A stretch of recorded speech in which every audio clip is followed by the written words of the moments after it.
2. A hipótese de que Deus existe. A religião de uma era é o entretenimento literário da seguinte: Ralph Waldo Emerson. O Deus do Antigo Testamento é talvez o personagem mais desagradável da ficção.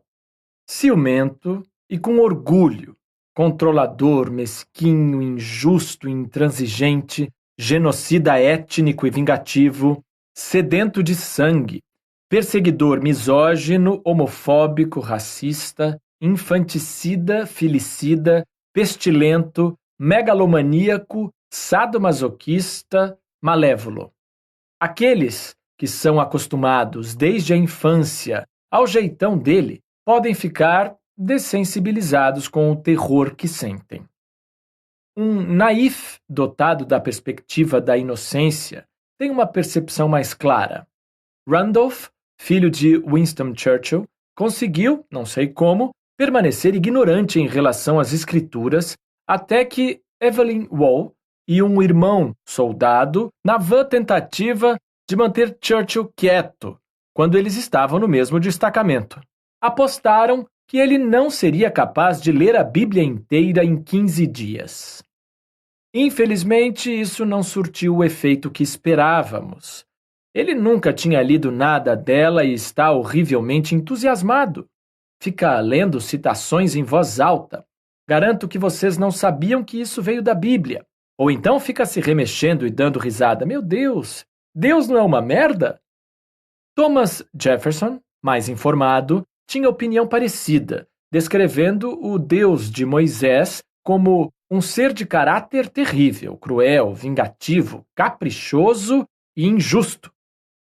É injusto atacar um alvo tão fácil. A hipótese de que Deus existe não deve ser sustentada ou ser derrubada com base em sua instância mais desagradável, Javé, nem em seu oposto, o insípido rosto cristão do Jesus gentil, manso e suave. Nota do tradutor. Referência ao hino Gentle Jesus, Meek and Mild, do metodista do século XVIII, Charles Wesley. Para ser justo, essa persona efeminada deve-se mais a seus seguidores vitorianos que ao próprio Jesus. Será que alguma coisa pode ser mais açucarada e enjoativa que o "todas as crianças cristãs devem ser calmas, obedientes, boas como ele", de C.F. Alexander? Nota do tradutor. Christian children all must be mild, obedient, good as he. Não estou atacando as qualidades específicas de Javé, ou Jesus, ou Alá, ou de nenhum outro deus em particular, como Baal, Zeus ou Wotan. Definirei a hipótese de que Deus existe de modo mais defensável. Existe uma inteligência sobre-humana e sobrenatural que projetou e criou deliberadamente o universo e tudo que há nele, incluindo nós. Este livro vai pregar outra visão. Qualquer inteligência criativa, de complexidade suficiente para projetar qualquer coisa, só existe como produto final de um processo extenso de evolução gradativa. Inteligências criativas, por terem evoluído necessariamente, chegam mais tarde ao universo e, portanto, não podem ser responsáveis por projetá-lo. Deus, no sentido da definição, é um delírio. E, como os capítulos posteriores mostrarão, um delírio pernicioso. Não é de surpreender, já que ela se baseia mais em tradições locais de revelações específicas do que em provas, que a hipótese de que Deus existe apareça em várias versões. Os historiadores da religião reconhecem uma progressão de animismos tribais primitivos, passando por politeísmos, como os dos gregos, romanos e nórdicos, até os monoteísmos, como o judaísmo e seus derivados, o cristianismo e o islã. Politeísmo. Não está claro por que a passagem do politeísmo para o monoteísmo deve ser encarada como um aperfeiçoamento progressivo evidente. mas ela é amplamente aceita como tal, uma pressuposição que provocou Ibn Wahhak, autor de Why I Am Not a Muslim, Por que não sou muçulmano? A conjecturar sagazmente que o monoteísmo está, por sua vez, fadado a subtrair mais um Deus e se transformar em ateísmo. A Catholic Encyclopedia coloca o politeísmo e o ateísmo no mesmo nível de desimportância. O ateísmo dogmático formal é uma autonegação e nunca obteve, de fato, a aprovação racional de um número considerável de homens. Assim como o politeísmo, por mais facilmente que se apodere da imaginação popular, jamais satisfará a mente de um filósofo. O chauvinismo monoteísta está até bem recentemente encravado na lei de entidades beneficentes, tanto da Inglaterra quanto da Escócia, a qual discriminava religiões politeístas para garantir o status de isenção de impostos, ao mesmo tempo que facilitava a vida de entidades cujo objetivo fosse promover a religião monoteísta, liberando-as do rigoroso exame exigido, com bons motivos, das entidades beneficentes laicas. Minha ideia era convencer um integrante da respeitada comunidade hindu britânica a se manifestar e entrar com uma ação civil para pôr à prova essa discriminação snob contra o politeísmo. Bem melhor, é claro, seria abandonar de vez a promoção da religião como base para o status de entidade beneficente. As vantagens dessa medida para a sociedade seriam enormes, especialmente nos Estados Unidos, onde as somas de dinheiro isento de impostos sugadas por igrejas e que enchem ainda mais os bolsos dos teleevangelistas atingem níveis que poderiam ser descritos sem remorsos como obscenos. Oral Roberts, que tem um nome bem adequado, disse uma vez à sua audiência que Deus o mataria se ele não lhe desse 8 milhões de dólares. É quase inacreditável, mas funcionou. Livres de impostos. Roberts continua com a corda toda. Assim como a Universidade Oral Roberts de Tulsa, Oklahoma. Suas instalações, estimadas em 250 milhões de dólares, foram encomendadas pelo próprio Deus com essas palavras: mobilize seus alunos para ouvir minha voz, para ir aonde minha luz é fraca, aonde minha voz soa pequena e meu poder de cura não é conhecido, até nos limites mais extremos da terra. O trabalho deles superará o seu e com isso estarei satisfeito. Pensando bem, meu litigante hindu imaginário provavelmente entraria no jogo do se não pode vencê-los, junte-se a eles. Seu politeísmo não é um politeísmo de verdade, mas um monoteísmo disfarçado. Há apenas um Deus, Brahma, o Criador, Vishnu, o Preservador, Shiva, o Destruidor, as deusas Saravati, Lakshmi e Parvati, mulheres de Brahma, Vishnu e Shiva. Ganesh, o deus elefante, e as centenas de outros são apenas manifestações diferentes ou encarnações do mesmo Deus. Os cristãos devem aprovar tal sofisma. Rios de tinta medieval, sem falar do sangue, foram gastos para explicar o mistério da Trindade e para suprimir desvios como a heresia ariana. Ário, de Alexandria, no século IV d.C., negou que Jesus fosse consubstancial, isto é, de mesma substância ou essência com Deus. Que diabos isso queria dizer? Você deve estar se perguntando. Substância? Que substância? O que exatamente se quer dizer com essência? Muito pouco. Parece a única resposta razoável. Mesmo assim, a controvérsia dividiu a cristandade ao meio por um século. E o imperador Constantino ordenou que todos os exemplares do livro diário fossem queimados. Dividir a cristandade brigando por minúcias é o que a teologia sempre faz. Temos um Deus em 3 partes ou serão 3 deuses em um? A Catholic Encyclopedia esclarece a questão, numa obra-prima do raciocínio teológico. Na unidade da divindade há 3 pessoas, o Pai, o Filho e o Espírito Santo, sendo que essas 3 pessoas são distintas umas das outras. Assim, nas palavras do credo de Atanásio, o Pai é Deus, o Filho é Deus, o Espírito Santo é Deus. Contudo, não há 3 deuses, mas um só Deus. Como se isso não estivesse suficientemente claro, a enciclopédia cita o teólogo do século III, São Gregório, o Milagreiro. Não há, portanto, nada que tenha sido criado, nada que tenha sido sujeitado a outro na Trindade, nem há nada que tenha sido acrescentado como se uma vez não tivesse existido, mas entrado depois. Portanto, o Pai jamais esteve sem o Filho, nem o Filho sem o Espírito Santo. E essa mesma Trindade é imutável e inalterável para sempre.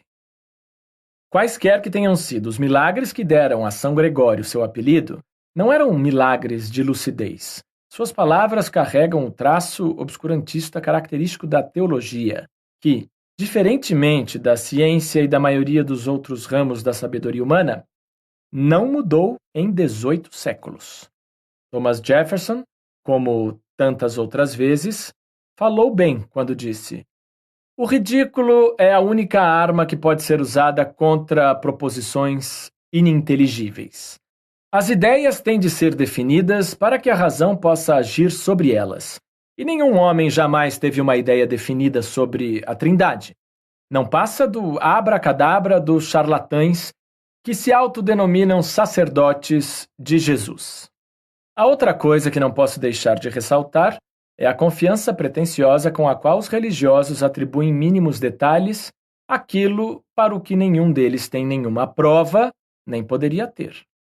Talvez seja exatamente o fato de que não há provas que sustentem as opiniões teológicas, para qualquer lado, que alimente a hostilidade draconiana característica em relação a quem tem uma opinião ligeiramente diferente, sobretudo, como ocorre, na área específica da Trindade. Jefferson lançou o ridículo sobre a doutrina de que, nas palavras dele, há 3 deuses, em sua crítica ao calvinismo. Mas é principalmente o ramo católico romano da cristandade que empurra seu recorrente flerte com o politeísmo para a inflação descontrolada. A Trindade são acrescida de Maria, Rainha do Céu, que só não é deusa no nome, mas que certamente coloca o próprio Deus em segundo lugar como alvo de preces. O panteão ainda é inchado por um exército de santos, cujo poder de intercessão faz com que eles sejam, se não semideuses, úteis em seus assuntos específicos. O Fórum da Comunidade Católica nos dá uma mão e lista 5.120 santos, junto com suas áreas de especialidade, que incluem dores abdominais, vítimas de abuso, anorexia, vendedores de armas, ferreiros, fraturas de ossos, técnicos de explosivos e problemas intestinais, para ficar só no comecinho da lista. E não podemos esquecer os coros angélicos, organizados em 9 ordens: serafins, querubins, tronos, dominações, virtudes, potestades, principados, arcanjos e os anjos simples, incluindo nossos melhores amigos, os sempre atentos anjos da guarda. O que me impressiona na mitologia católica é, em parte, seu kitsch de mau gosto, mas principalmente a tranquilidade com que essa gente vai criando os detalhes. É uma invenção descarada. O Papa João Paulo II criou mais santos que todos os seus antecessores de vários séculos juntos e tinha uma afinidade especial com a Virgem Maria. Seus impulsos politeístas ficaram dramaticamente demonstrados em 1981, quando sofreu uma tentativa de assassinato em Roma e atribuiu sua sobrevivência à intervenção de Nossa Senhora de Fátima. Uma mão materna guiou a bala. Não dá para não se perguntar por que ela não a guiou para que se desviasse de vez dele.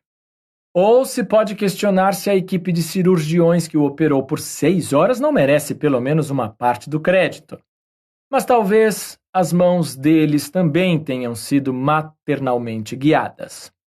O ponto relevante é que não foi só Nossa Senhora, que na opinião do Papa guiou a bala, mas especificamente Nossa Senhora de Fátima.